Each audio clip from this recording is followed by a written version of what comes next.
Question number 2 देखेंगे। तो question मेरा है x square d x by x minus a x minus b x minus सी।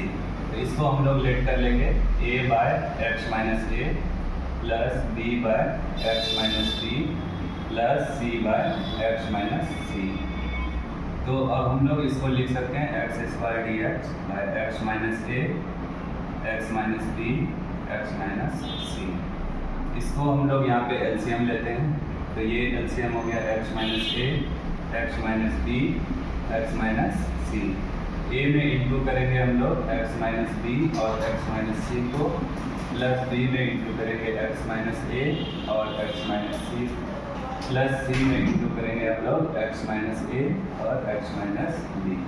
अब हम लोग इसको और इसको कंपेयर करेंगे। मेरे पास इक्वेशन रहेगा a x minus b x minus c plus b x minus a x minus c plus c x minus a x minus b equal to x square. अब हम लोग पुट करेंगे एक्स के जगह पे बी, जब x equal to be होता है तो हम लोग के पास इक्वेशन आएगा b minus b plus b minus c plus b. X के जगह बी पुट कर रहे हैं b minus a b minus c, और यहाँ पे बी माइनस ए और बी माइनस बी, और x के जगह b पुट कर रहे हैं तो ये b स्क्वायर हो गया। यहाँ b माइनस बी 0 होता है और यहाँ पे b माइनस बी 0 होता है। हम लोग के पास b का टर्म है b माइनस a और b minus c equal to हो गया b स्क्वायर। देयरफॉर b का वैल्यू यहाँ से आया b square by b minus a और b माइनस सी। सिमिलरली हम लोग x के जगह जब c पुट करेंगे तो a का term c minus c cancel हो जाएगा, b का टर्म कैंसिल होगा, c का टर्म बचेगा। तो c माइनस a और c minus b equal to हो जाएगा c स्क्वायर। देयरफॉर c का वैल्यू हो जाएगा c square by c minus a और c माइनस b।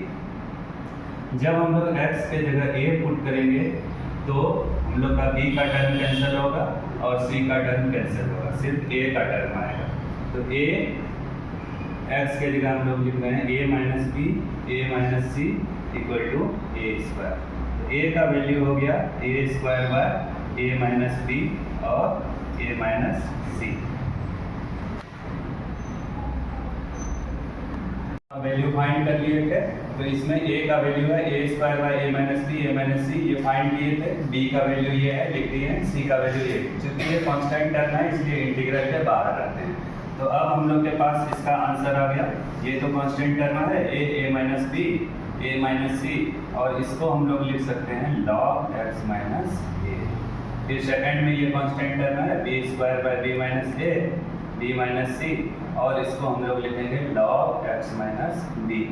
और थर्ड में है c square by c minus a c minus b, और इसका इंटीग्रेशन हो जाएगा log x माइनस c।